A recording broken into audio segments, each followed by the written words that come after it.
Tarzan of the Apes, brought to you from out the pages of Edgar Rice Burroughs' amazing book.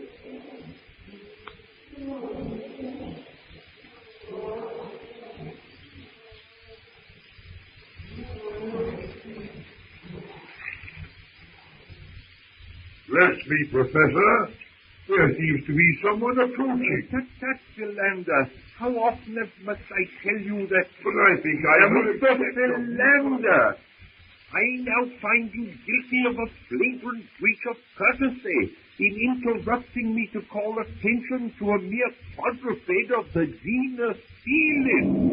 As I was saying... Professor, a lion? If you insist on using slang, yes, a lion. Oh, reprehensible. I shall most certainly report this outrageous breach of ethics to the directors of the adjacent zoological garden. Let's go now.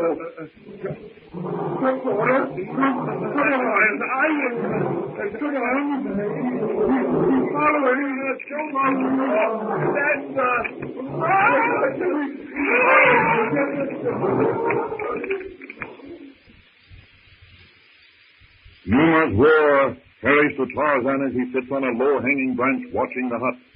It's the roar of a keen beast as he crouches, tawny belly hugging the ground before the steely muscles propel him with terrific force upon his helpless prey. Tarzan springs to his feet.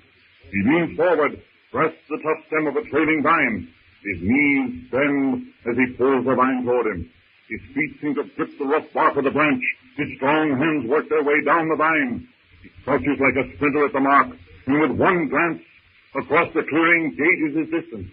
He tenses, thrusts himself out into space. In a wide swinging arc, he crosses the clearing. He lets go. He flies through the air, 10, 20 feet. His arms reach out. He catches another branch, hangs on, drops again, down, down, down. He sees Numa crouch, lips curled back, tiger-like fangs bared. Tarzan's feet touch the branch for a brief second. He sees Porter, Philander, quake with terror. They stagger toward a tree. Porter trips. He throws out his arms to get his balance. He falls. Tarzan, with grace and skill beyond the dreams of any wire walker, runs out the branch. It's only a few feet from the ground. He bends down, drops, catches the branch with his left hand. His right hand shoots out. He grips Porter by the arm, pulls him off the ground. Numa's tail quickens. Her ears are almost flat against her head. The greenish yellow eyes gleam viciously. Tarzan lifts Porter to the branch. Satisfied that the professor is hanging on, he reaches for Philander. Numa screams. Philander clutches desperately at the branch. He touches it. The lion is within inches of Tarzan's foot. The ape-man feels a hot, pungent breath. The brute's mouth is open. Rasp-like tongue pressed hard against gleaming teeth. He snarls. Numa's jaws close with a vicious snap. The coarse, bristling hairs on top of the beast's head brush Tarzan's feet. Tarzan draws his knees up on the level with his chin, swings himself to safety.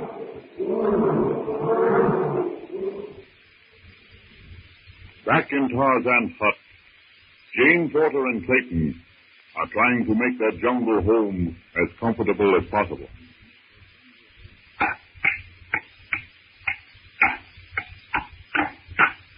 There. Take a look at this, Jane. Oh, that's fine.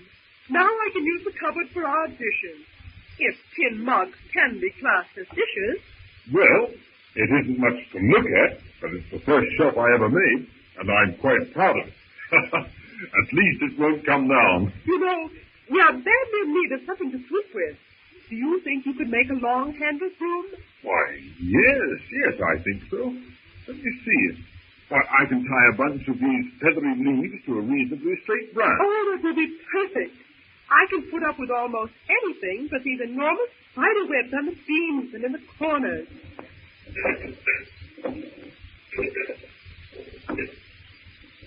You know, Cecil, I've been thinking about that warning we found on the door. So have I. Tarzan of the Apes. Who on earth can he be? And why haven't we seen him? Well, as to that, I have no more idea than you have. But what I can't understand is how anyone could live in this hut and not bury the skeletons we found here. It is very strange. I can make nothing of it. That note, signed Tarzan of the Apes is the most mysterious thing. By the way, if you have no objection, I would much rather make the partition for your room out of sailcloth. Oh, I have no objection. In fact, I feel that I'm getting altogether too much consideration, having a room all to myself. But that's just it. If I put this sailcloth on some sort of a roller, we can put it down at night. Then in the daytime, we'll still have the same amount of room. Why, I think that's a clever idea. Tell me, have you ever been shipwrecked before? No, but I'll let you in on a secret. For the first 10 years of my life, my sole ambition was to join Robinson Crusoe on his desert island. Well, this isn't getting on with the work. What? The ship is gone. Gone? Yes, look. Well, there goes our last link with civilization. I don't know whether to be glad that those mutineers are gone, or to be sorry to see the loss of the ship. Well, of course, as long as they were here, our lives were in constant danger. But I suppose we all felt that the ship represented some sort of contact with the outside world. And the treasure. I wonder if they found that. That depends on whether or not Captain Tracy found the map. And if he did, I suppose Jan killed him. Oh, now, I know, but I feel responsible. If I hadn't thrown that map overboard... We would all have been killed. And for all we know, Tracy may be right here in the jungle. The jungle. Oh, I do hope Father and Mrs. Philander don't wander too far away. You know, they're as helpless and thoughtless as two children. Oh, I think they're able to look after themselves. And now, Jane, where do you want me to put the clothes rack? You know, if the white ants ever get into them, well, it's goodbye clothes. Well, there's really not much choice. I think over here by the bunk is as good a place as any, don't you? Then over here by the bunk it is. What are you going to use for clothes hooks? I have that all figured out. Whoever the previous occupants of the hut were, they had a good supply of carpenter's tools. While this saw is a bit rusty, the saw this branch I selected, and I think when I finish, yes, I'm quite sure I'll have a perfectly good clothes rack. Now, to work.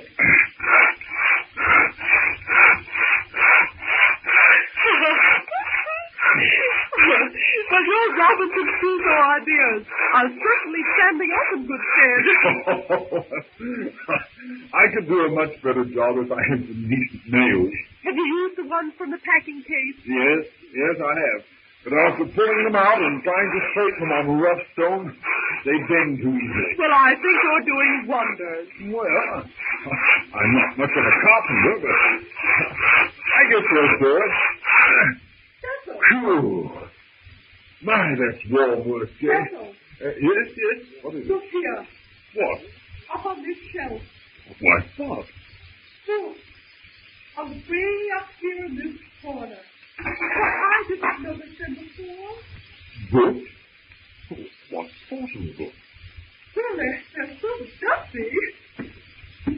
But this one looks rather like a diary. Cecil, look. John Clayton. London. Your uncle, Lord Greystoke. Yes. But how do you account for these things being here in this savage African jungle? Well, there's only one explanation.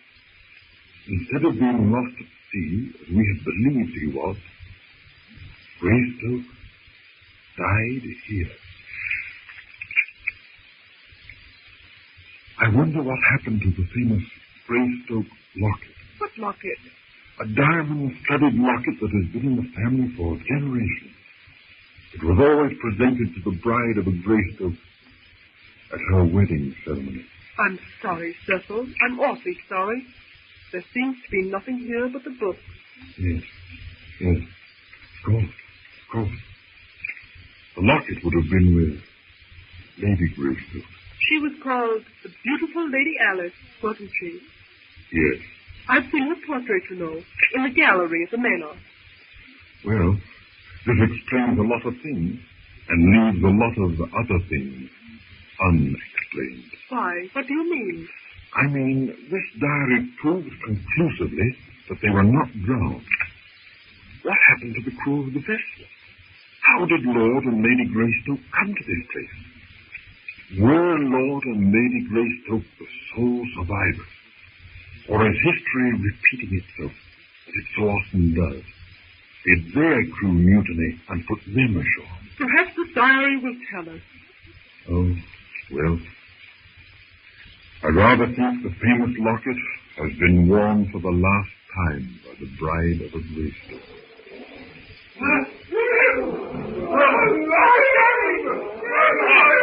Your father's blinder! Quick! Give me that rifle! Take me on yourself and fire